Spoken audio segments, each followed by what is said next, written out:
Don't be a sissy. Alright.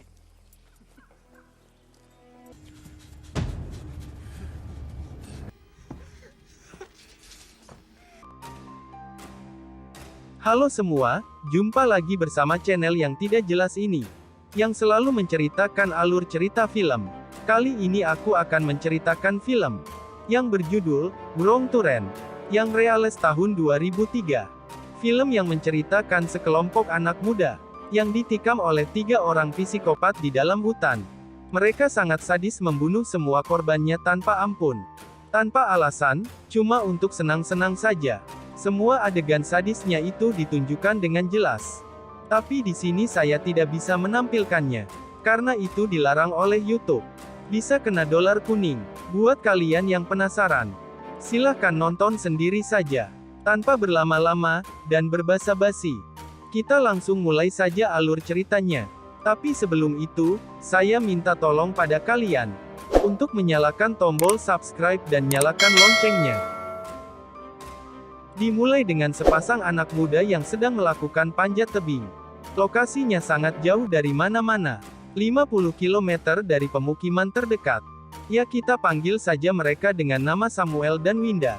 Ternyata Samuel sudah terbiasa, sudah jago soal urusan manjat-memanjat. Dia sampai duluan ke atas. Sedangkan Winda sendiri masih meraba-raba, dia hampir saja terjatuh. Winda harus minta Samuel untuk menarik talinya untuk sampai ke atas. Tapi tiba-tiba Samuel sudah terkapar, dan ada seseorang yang melemparnya ke bawah. Jelas Winda sangat kaget, ditambah lagi talinya ada yang menarik dengan sangat kencang. Untungnya dia bawa pisau, jadi bisa langsung memutuskan talinya, meski resikonya harus jatuh ke bawah. Winda jatuh tepat di depan pacarnya. Orang misterius mendekat ke arah mereka sambil berteriak. Suasana menjadi horor sekali. Winda pun langsung lari ke arah mobil, meskipun tubuh masih pegel. Dia tersangkut kawat besi dan terjatuh. Seseorang menariknya, dan menghabisinya tanpa ampun di tempat. Kita lanjut pada lelaki yang bernama Chris. Ini ceritanya udah beberapa hari kemudian. Berita 2 orang yang hilang sudah masuk ke dalam radio. Chris malam ini harus sampai ke kota Raleigh. Tapi tiba-tiba di depan terjadi kemacetan. Chris menanya pada supir truk, apa yang sedang terjadi? Ternyata ada truk minyak yang bocor. Bisa 2-3 jam lancar kembali. Supir truk menyarankan untuk sabar menunggu di mobil. Chris memutar arah mobil, malam ini dia harus sampai. Karena ada wawancara, kayaknya dia seorang wartawan ya. Ketika dia menelpon temannya, tiba-tiba baterainya habis. Karena di zaman ini belum ada Google Map, jadi dia harus bertanya-tanya warga sekitar. Chris berhenti di sebuah rumah kumuh untuk menggunakan telepon umum. Ternyata teleponnya sudah rusak. Tidak sengaja Chris melihat sebuah peta. Ternyata jalan yang dilaluinya bisa menuju jalan tol. Sekitar 15 mil lagi. Chris melanjutkan perjalanannya melalui jalan itu. Meski jalannya belum diaspal dan harus melalui hutan belantara. Dia melihat ke sebelah kiri ada kambing yang mati. Ketika melihat ke depan ternyata di depannya ada mobil yang terparkir di tengah jalan.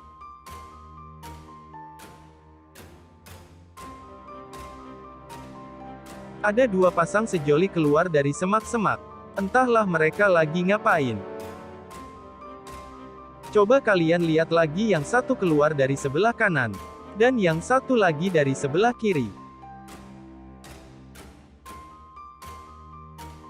Frenchie dan Evan. Yang ini Scott dan Charlie. Oh ya, ternyata masih ada satu lagi wanita. Bernama Jessie. Sepertinya Jessie memang sudah dipersiapkan untuk Chris. Ternyata itu mobil milik Frenchie. Mobilnya bocor, karena ada yang memasang ranjau kawat di tengah jalan. Mereka berjalan kaki lebih jauh lagi untuk mencari pertolongan. Sedangkan Frenchie dan Evan memilih menjaga mobil. Tanpa mereka sadari ada yang mengintai dari semak-semak.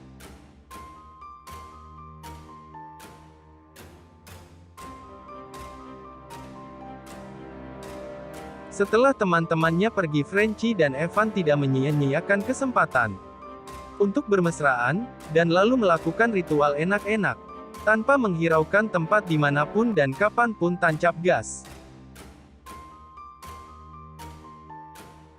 Seseorang terus mengintai mereka dari semak-semak. Di perjalanan, Scott dan Charlie malah sibuk bermesraan. Ya, bermesra-mesralah, selagi masih bisa. Kembali lagi pada Frenchie dan Evan, yang baru saja beres melakukan ritual enak-enak. Frenchie sedang menggeledah mobilnya Chris. Siapa tahu ada sesuatu yang bisa dimakan. Evan mendengar sesuatu dari semak-semak, dan dia menghampirinya. Frenchie kaget, kok Evan tidak ada? Dia keluar untuk mencarinya. Dipikirnya lagi pipis sekali. Seketika suasana menjadi horor, suara-suara aneh muncul dari semak-semak. Frenchie menemukan sepatu Evan. Itu pun cuma sebelah. Berjalan lagi ke depan, dia menemukan potongan tubuh Evan. Dan tiba-tiba seseorang menerkamnya dari belakang. Menggunakan kawat, ini sadis banget ya. Aku gak bisa tunjukkan semuanya pada kalian. Singkatnya, mereka menemukan sebuah rumah. Chris memanggil dan mengetuk pintu beberapa kali. Tapi tidak ada orang yang menjawab. Ya okelah, dia putuskan untuk masuk tanpa izin. Charlie juga sudah gak nahan ingin pipis.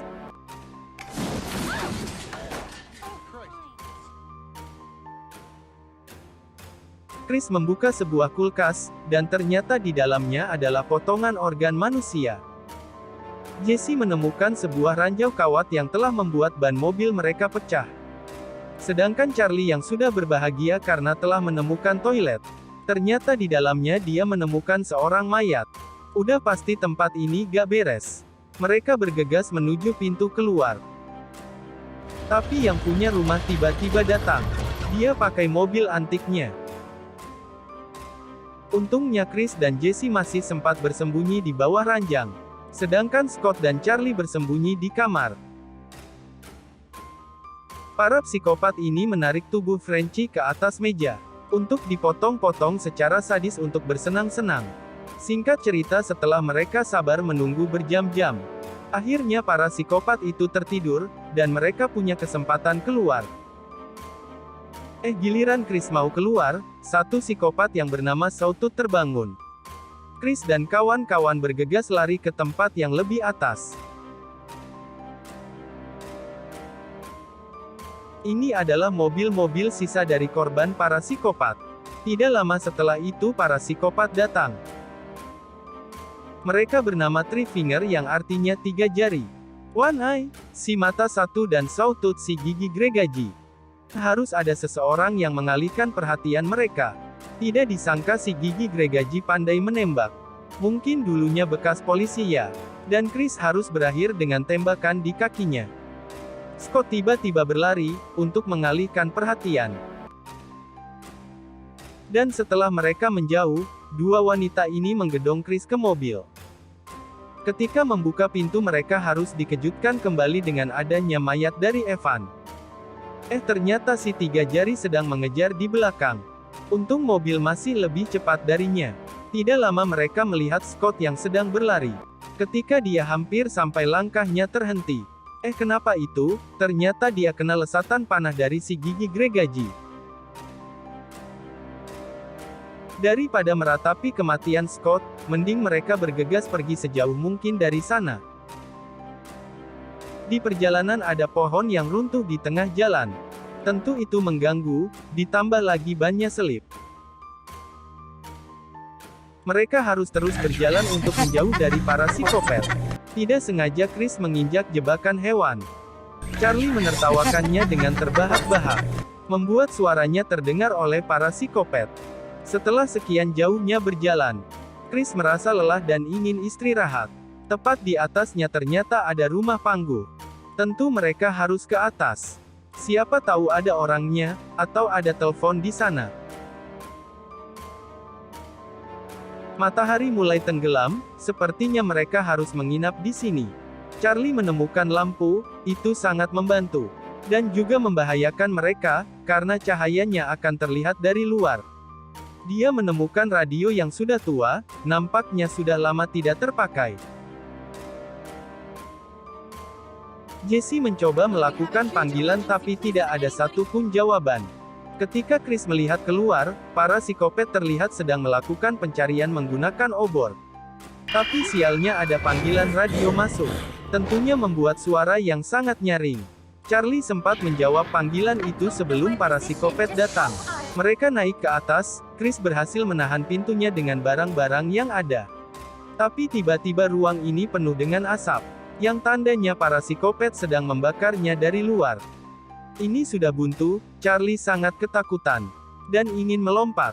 Chris berpikir, benar juga apa yang dikatakan Charlie. Mending lompat ke pohon terdekat. Singkat cerita mereka telah lompat ke pohon terdekat. Tapi para psikopat tahu jika mereka ada di atas pohon. Psikopat yang bernama Tiga Jari memanjat ke atas. Sedangkan dua lainnya menunggu di bawah. Di sini Charlie harus dibunuh secara sadis oleh si Tiga Jari. Jesse yang melihat itu dengan jelas tentu sangat ketakutan. Chris mencoba membuat jebakan memakai dahan pohon. Jesse memancing Tiga Jari untuk mendekat. Dan ketika dia mendekat dahan pohon akan dilepas dan mengarah ke badannya. Singkatnya Chris dan Jesse sudah lolos. Mereka bersembunyi di balik air terjun. Ternyata minggu lalu Jesse baru saja putus dari pacarnya. Kesempatan ini tidak disia-siakan oleh Chris untuk mendapatkan kehangatan.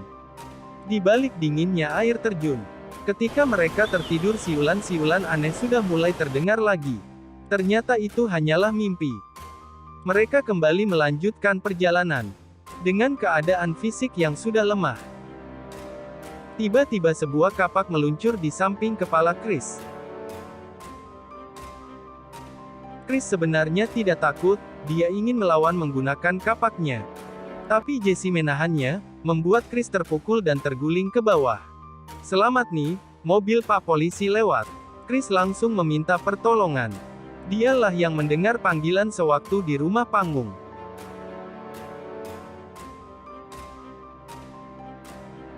Belum beres menjelaskan apa yang terjadi. Tiba-tiba anak panah menancap di kepalanya. Psikopat memasukkan polisi ke dalam mobil. Mau dibawa pulang ke rumahnya. Sebelum mobil berjalan Chris masih sempat ikut. Nyantel di kolongnya. Psikopat sekarang punya koleksi mobil baru. Sedangkan Jesse sedang diikat oleh si mata satu.